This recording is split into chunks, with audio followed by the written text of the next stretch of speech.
You see it everywhere, right? Everyone is just scrambling to learn AI. You've got people learning prompts, learning how to code, trying to figure out how to edit video with AI, the whole shebang. But what if I told you the single most important skill for thriving in this new era has absolutely nothing to do with technology? So what is it? What's the most crucial skill you need to succeed in the age of AI? I mean, this question is on literally everyone's mind. We're all trying to figure out how to stay relevant, how to, not get left behind. And I'm telling you, the answer is not what you think. It has nothing to do with prompt engineering or learning Python. That's right. It's not about tech at all. The real answer, and this is according to some of the most influential thinkers and even top research institutions out there, is something way more fundamental, something deeply, deeply human. And honestly, getting a handle on this could change how you approach, well, pretty much everything in your career and your life. Okay, so the skill we're talking about is called agency. And look, I know what you might be thinking, another buzzword, right? But stick with me. This comes from the writer Dan Koe, who has millions of followers and calls it the most important skill of the next decade. And it's not just him. You've got McKinsey, the World Economic Forum, even Harvard Business School. They're all saying the same thing. So what is it? Simply put, it's your capacity to act independently and make your own free choices, to set your own direction. And to really get what agency is, you have to understand its opposite, conformity. I love this quote from Dan Koe. He says, "Conformity is your brain still connected to society by an umbilical cord." Wow, what a visual, right? It means that for so many of us, our desires, our fears, what we think of as success or failure, they aren't even ours. We think we're making free choices, but really, we're just picking from a menu that somebody else wrote for us. And look, this isn't just some nice philosophical idea. The data here is honestly, it's kind of startling. A huge study by developmental psychologist Suzanne Cook-Gruder looked at over 4,500 adults, and what she found was that a whopping 80% of people operate within rules set by other people. Just let that sink in. 8 out of every 10 people are basically running on a track they didn't lay, climbing a ladder they didn't build, and a lot of the time they don't even question the game itself. Only a tiny 10% are truly self-directed. Now, I know what you're probably thinking. Okay, that 80%, that's not me. I'm in the 10%. And it's so easy to think that. But hold on. Don't be so quick to judge yourself or anyone else, because this isn't about some failure of character or a lack of willpower. It turns out this whole tendency is baked right into our biology. Passivity is literally your brain's factory default setting. And the story of how we figured this out is actually one of the most incredible turnarounds in modern psychology. It starts back in 1967 with a psychologist named Martin Seligman. He did this now famous experiment with dogs in a cage. They were given these mild shocks they couldn't escape from. But here's the crazy part. Later, when the cage door was opened, the dogs didn't even try to leave. Seligman called this learned helplessness, the idea that failure trains us to give up. This theory made him famous. But then, 50 years later, at 79 years old, he did something almost no scientist does. He stood up and said, "We got it backwards. The new science shows something completely different.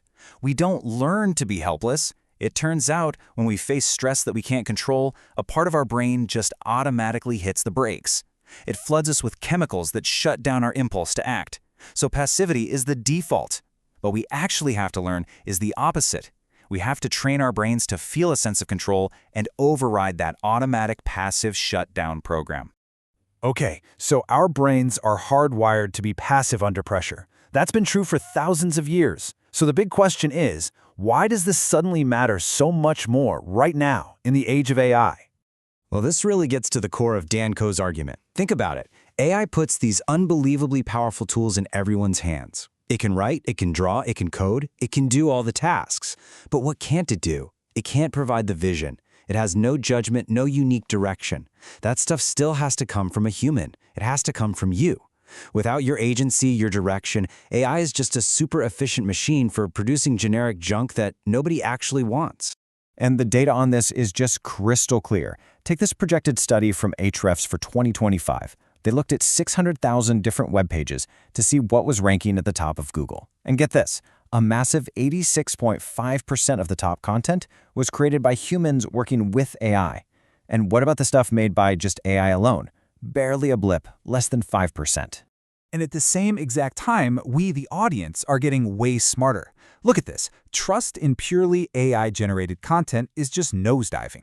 It went from 60% in 2023 down to a projected 26% in 2025. Why? Because people can tell. You can feel it when there's no human mind, no unique perspective, no real direction behind the words. You can smell the generic fluff from a mile away. But wait, here's the real kicker. When you ask an AI search engine like ChatGPT or Perplexity a question, where does it get its answers? Well, it turns out that 82% of the articles they cite as sources are written by humans. Just think about that.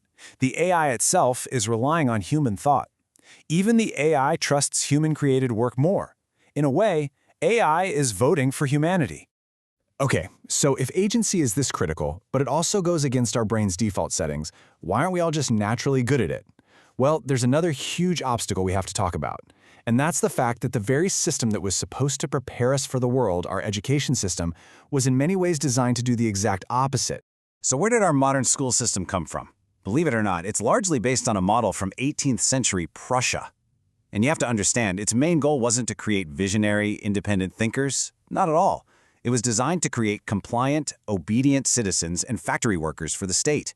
This whole model, built on standardization and conformity, was brought over to the US in the 1800s and, well, that's pretty much the foundation of the school system we still have today.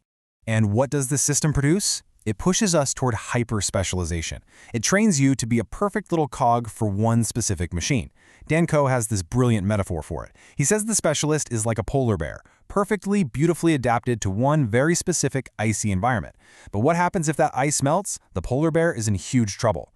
The generalist, on the other hand, is like a human. You can drop a human pretty much anywhere on Earth and they'll figure out how to build shelter, find food, and thrive. It's all about adaptability. And this isn't just some nice theory, okay? The job market is practically screaming for generalists. There was a study that tracked MBA graduates, and it found that the generalists, they got signing bonuses up to $48,000 higher than their super specialized classmates. $48,000. Why? It's simple. When you can only do one specific thing, you're a commodity. You're replaceable. But when you can connect different ideas and adapt on the fly, that's when you have real leverage. So let's just recap. We're fighting against our brain's default programming and the legacy of an outdated education system. With the stakes being so incredibly high in this new age of AI, how in the world do we actually build this muscle? How do we train agency? It all starts with a really powerful mindset shift. You have to reframe how you look at everything. Stop seeing the challenges in your life as these awful tasks that someone else imposed on you, things you just have to suffer through. Instead, start seeing them as games that you yourself choose to play. When you do that, everything changes. The challenge is no longer a burden. It's the whole point of the game. It actually becomes fun. Okay, so with that mindset in place, Dan Koh lays out a super practical 5-step framework he calls the agency workout.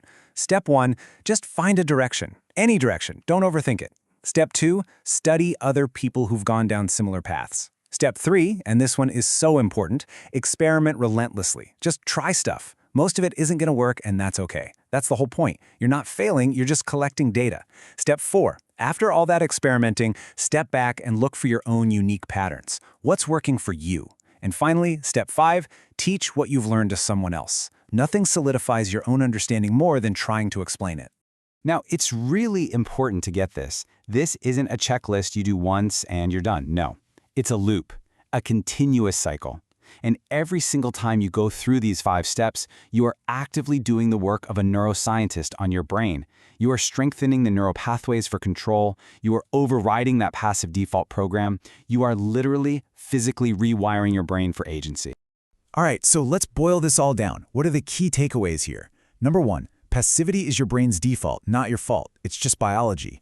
Number 2, AI is a powerful amplifier, but it doesn't create direction. You have to bring the vision. Number 3, you've got to train agency like a muscle over and over again. And number 4, be a generalist, not a fragile specialist. Adaptability is everything. Look, the world just isn't providing a clear map anymore. And that can feel terrifying, I get it. But it can also be the most liberating realization of your entire life. Our whole education system trained us to sit and wait for instructions. But AI is practically begging us to provide the instructions. The choice, the very first move, that's up to you.